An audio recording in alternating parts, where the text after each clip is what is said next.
ഇന്ന് വളരെ സങ്കടകരമായൊരു കാര്യം കാണേണ്ടി വന്നതുകൊണ്ടാണ് ഞാൻ ഈ വോയിസ് മെസ്സേജ് എഴുതിയാൽ പലപ്പോഴും നമുക്കത് പൂർണ്ണമായി അത് പ്രതിഫലിപ്പിക്കാൻ പറ്റില്ല. പറയുമ്പോൾ അത് സ്പോണ്ടേനിയസ് ആയിട്ട് കാര്യങ്ങൾ വന്നു പോകും. ഞാൻ ഇന്ന് രാവിലെ എൻ്റെ മൂത്ത സഹോദരിയുടെ മകൻ്റെ ഭാര്യയെ തിരുവനന്തപുരത്തെ ശ്രീത്ര ഇൻസ്റ്റിറ്റ്യൂട്ടിൽ അവിടെ തലയ്ക്കകത്തൊരു ട്യൂമർ ഉണ്ടായത്, അതിനുവേണ്ടി ഒരു സർജറിക്കായിട്ട് അവിടെ അഡ്മിറ്റ് ചെയ്തു. ആ അഡ്മിഷന് അതിൻ്റെ 2-3-4 മണിക്കൂർ എടുത്തു. അവിടെ തന്നെ 1-2 അടുത്ത സുഹൃത്തുക്കൾ ഡോക്ടർമാരുണ്ടായിരുന്നു. അതിലൊരു ഡോക്ടർ പറഞ്ഞു, കുറച്ച് സമയം ഇവിടെ എൻ്റെ കൂടെ ഇരിക്കുക, ഞാനൊരു കാഴ്ച കാണിച്ചു തരാം. നിങ്ങളെപ്പോലുള്ള ആളുകളിത് കാണുകയും ആളുകളോട് ഇത് ഷെയർ ചെയ്യുകയും ചെയ്യേണ്ടത് അത്യാവശ്യമായതുകൊണ്ടാണ്. കുറച്ച് സമയം ഏതായാലും പുറത്ത് വെറുതെ ഇരിക്കേണ്ട, ഇവിടെ ഇരിക്കുക. ഞാൻ അദ്ദേഹത്തോടൊപ്പം എൻ്റെ 1-1.25 മണിക്കൂർ സമയം അദ്ദേഹത്തിൻ്റെ കൺസൾട്ടിങ് റൂമിൽ ഇരുന്നു. ആ സമയത്തുള്ളൊരു 7-8 കുഞ്ഞുങ്ങൾ, 2 വയസ്സ് മുതൽ 10 വയസ്സ് വരെയുള്ള പ്രായത്തിലുള്ള 7-8 കുഞ്ഞുങ്ങളെ പരിശോധിച്ചു. ആ പരിശോധിച്ച കുഞ്ഞുങ്ങൾക്കെല്ലാം തലയ്ക്കകത്ത് ട്യൂമറാണ്. സാധാരണ ഉണ്ടാകുന്ന ട്യൂമറുകളെല്ലാം അപകടകാരികളാണോയെന്നില്ല.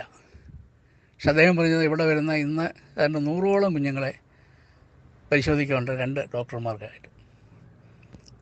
കഴിഞ്ഞ ദിവസങ്ങളിലൊക്കെ പരിശോധിച്ചതിൽ 90% കുട്ടികൾക്കും, ട്യൂമർ ബാധിച്ച ആളുകൾക്കെല്ലാം, തലയിൽ ട്യൂമറുള്ള കുഞ്ഞുങ്ങൾക്കെല്ലാം ക്യാൻസറാണ്. അദ്ദേഹം പറഞ്ഞത് ഈ അപകടം വരുത്തി വെക്കുന്നത് ആ കുഞ്ഞുങ്ങളുടെ മാതാപിതാക്കളാണ്.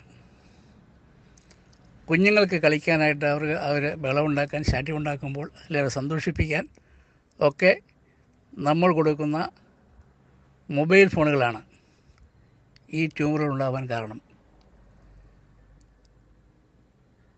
വളരെ വ്യക്തമായി അവർക്ക് ബോധ്യം വന്ന കാര്യമാണ്. പലപ്പോഴും നമ്മൾ വാട്സപ്പ് ഗ്രൂപ്പിലൊക്കെ ഇത് കാണാറുണ്ട്.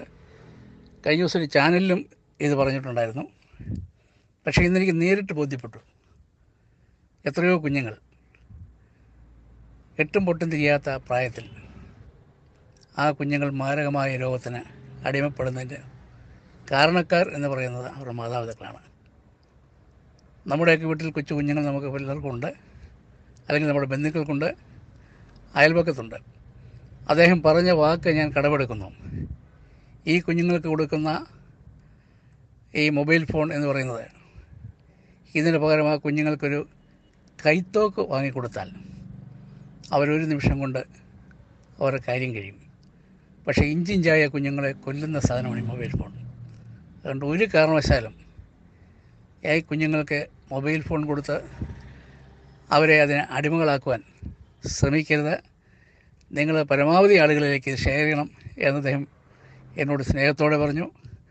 അതേ സ്നേഹത്തോടെ ഞാൻ നിങ്ങളോട് എല്ലാവരും പറയുന്നത്, നിങ്ങൾക്ക് അറിയാവുന്ന മുഴുവൻ ആളുകളോടും അവരുടെ കുഞ്ഞുങ്ങൾ ആയുസ്സോടും ആരോഗ്യത്തോടും കൂടി ഇരിക്കാൻ വേണ്ടി ഈ മൊബൈൽ ഫോൺ നൽകാതിരിക്കാൻ ശ്രദ്ധിക്കുക. നമുക്കും മൊബൈൽ ഫോൺ അപകടമാണ്.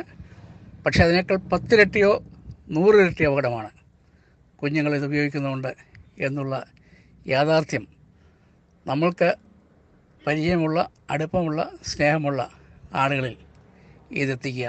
എനിക്ക് എൻ്റെ ഒരു അനുഭവ സാക്ഷ്യമാണ്. ഞാനിന്ന് നേരിട്ട് കണ്ടൊരു കാഴ്ചയാണ്. അതുകൊണ്ടാണിത് ഇവിടെ ഷെയർ ചെയ്യുന്നത്.